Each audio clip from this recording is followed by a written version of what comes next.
Uno de los estilos arquitecturales más populares que se encuentran en los sistemas distribuidos es el centralizado, los esquemas centralizados, del cual el más popular es el modelo cliente-servidor. Digamos que aquí la premisa es que existen unos procesos que se encuentran en diferentes máquinas. Hay unos procesos que se les llama servidores y hay otros procesos que se llaman clientes.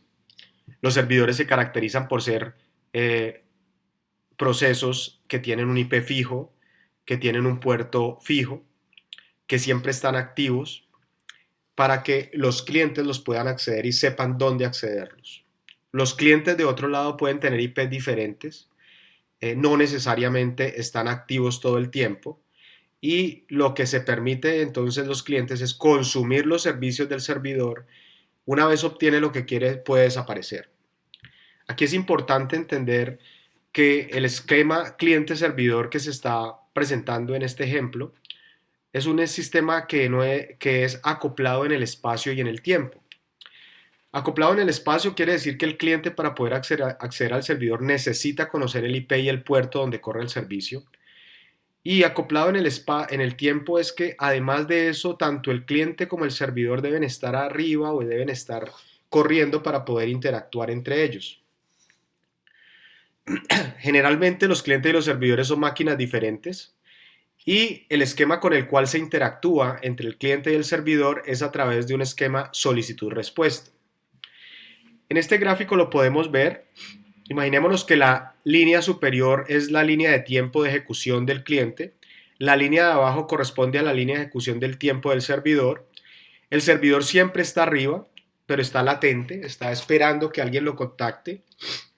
El cliente, por su parte, en algún momento de su ejecución necesita acceder a un servicio de ese servidor.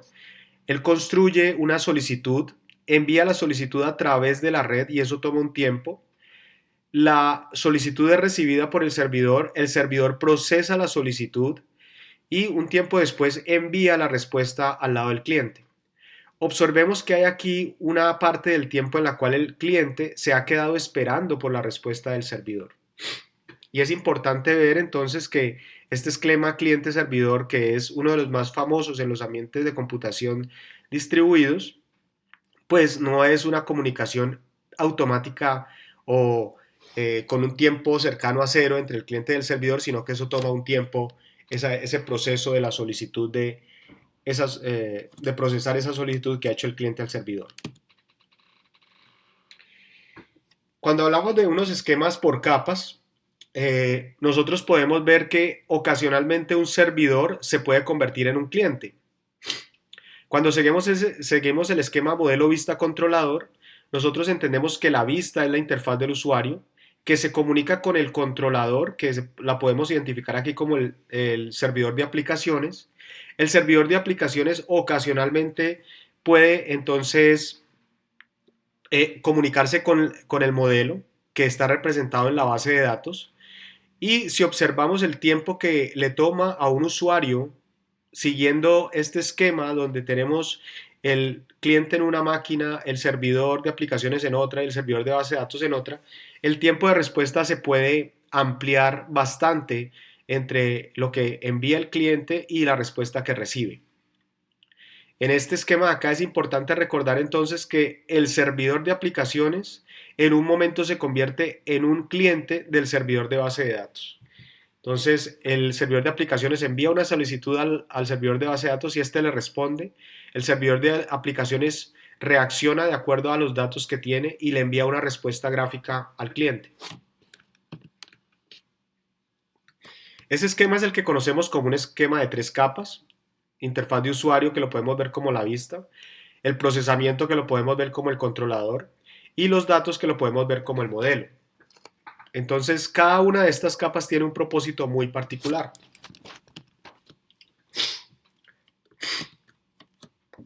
Si lo quisiéramos ver, digamos, gráficamente, podemos entender que hay una interfaz de usuario.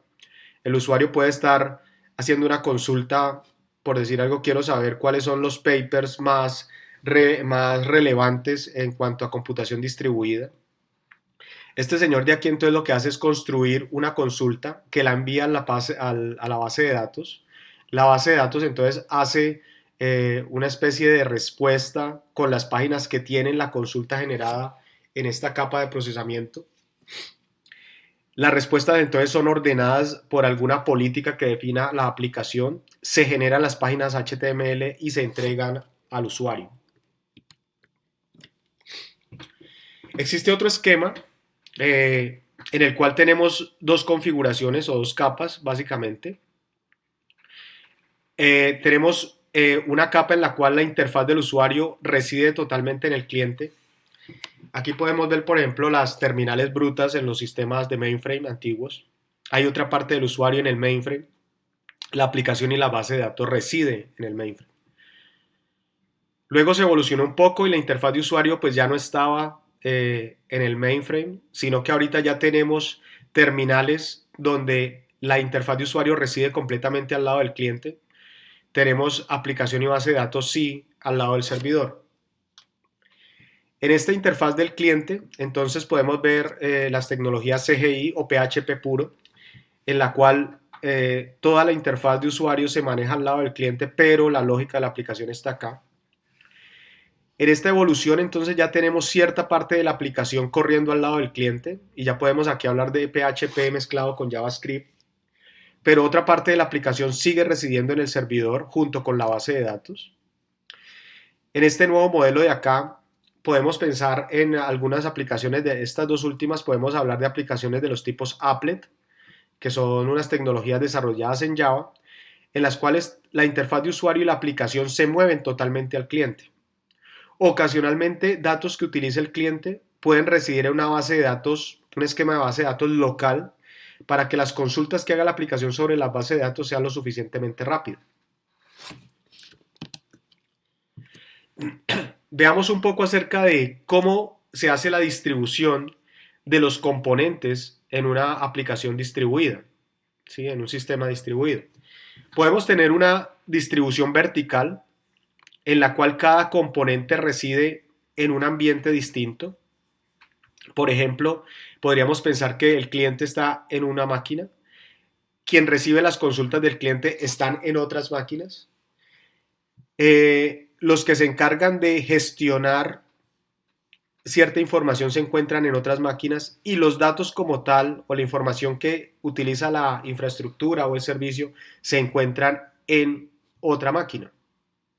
Este gráfico que está acá representa al sistema de ficheros de Google, el Google FS, que es un sistema de ficheros distribuido propietario, donde la aplicación consume o interactúa con el máster del Google File System.